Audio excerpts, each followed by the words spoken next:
Bem-vindos ao ambiente de estudos do Dermatoaula. Eu sou Gabriela Juncá e vamos falar agora de anestesia em dermatologia. Vamos começar falando um pouquinho do mecanismo de ação dos anestésicos locais. Como é que isso funciona?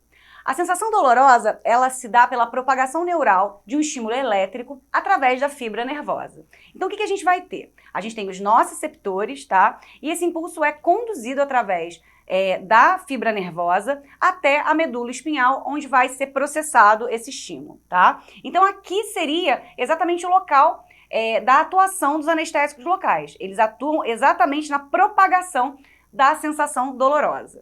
Para a gente entender melhor o mecanismo de ação, a gente tem que entender como funciona a propagação do estímulo nervoso.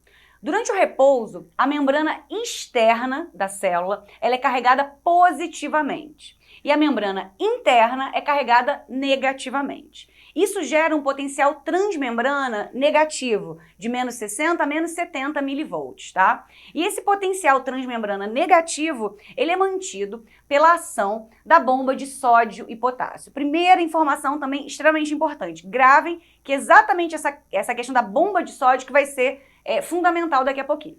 Então, o que a gente tem aqui nessa imagem? Exatamente, primeiro, potencial extracelular, ele é positivo. E aqui embaixo, potencial intracelular, ele é negativo, tá? E a gente tem aqui o canal de sódio e lá do outro lado o canal de potássio. Eles são os responsáveis por equilibrar esse potencial, tá? Bom, o anestésico local ele vai atuar aonde? Exatamente interferindo na atividade elétrica da fibra nervosa, na condução da eletricidade pela fibra nervosa, tá? Isso se dá pela inibição da despolarização do nervo, tá? E essa inibição ocorre por interferência no influxo de íon de sódio, tá? Por isso aquela bomba de sódio ela era tão importante. Então, numa situação normal, eu tenho o fluxo de sódio de fora para dentro da célula, tá? Então, numa situação normal, onde eu tenho uma propagação do estímulo nervoso, tá? Essa região aqui é exatamente a região que o anestésico local vai atuar, é o sítio de ligação do anestésico local. E aí na imagem de lá, o que a gente tem? O anestésico local atuando e dessa forma eu não tenho o influxo de íon de sódio. Se eu não tenho influxo de sódio, eu não tenho propagação do estímulo nervoso. Então, isso é super importante e pode ser cobrado em prova. Bom, com relação ao bloqueio da condução, existe uma sequência, tá? As primeiras fibras a serem bloqueadas são as fibras autonômicas. Na sequência, você vai ter o bloqueio das fibras responsáveis pela sensibilidade térmica, dolorosa e tátil. A seguir, teremos o bloqueio das fibras relacionadas à pressão e vibração. E, por último, as fibras bloqueadas são as proprioceptivas e as motoras. Quando a gente tem uma restauração do impulso elétrico, como é que isso acontece? Ao contrário. Então, a recuperação se dá de forma reversa, tá? Então, primeiro eu tenho a recuperação proprioceptiva e motora, depois eu tenho a recuperação das fibras de pressão e vibração, depois sensibilidade térmica, dolorosa e tátil e depois das fibras autonômicas. Então, essa é a ordem de bloqueio e essa é a ordem de recuperação, certo?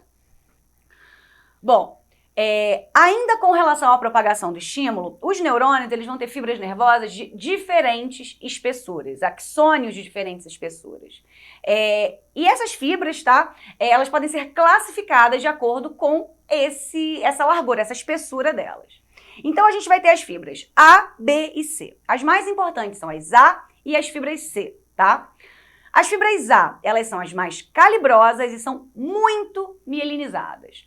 Podem ser divididas ainda em alfa, beta, gama e delta, tá? E as fibras C, elas são fibras mais finas e sem mielina, tá? Então, extremamente importante essa informação, questão de prova esse ano, tá? As fibras mais calibrosas, como as fibras A, elas conduzem um impulso muito mais rápido. Entretanto, quanto mais espessa for a fibra nervosa, mais difícil será de bloqueá-la, tá? Então, uma fibra espessa conduz mais rápido o impulso nervoso. Porém, quanto mais espessa essa fibra, mais difícil será o bloqueio dela. Bom, o tipo da fibra também tem relação com o tipo do impulso que será transmitido, tá? Então, as fibras A, alfa, beta e gama são as mais rápidas e conduzem os estímulos de propriocepção e tato. Já as fibras A, delta e C são mais lentas e são as responsáveis pela condução dos estímulos dolorosos, tá? Então, essas fibrinhas aqui são as nossas queridinhas, porque são elas as responsáveis pela condução da dor para a pele, tá bom? Que é o nosso interesse nessa aula. Essas fibras podem ser bloqueadas por pequenas quantidades e baixas concentrações de anestésicos locais. E isso é muito relevante em cirurgia dermatológica.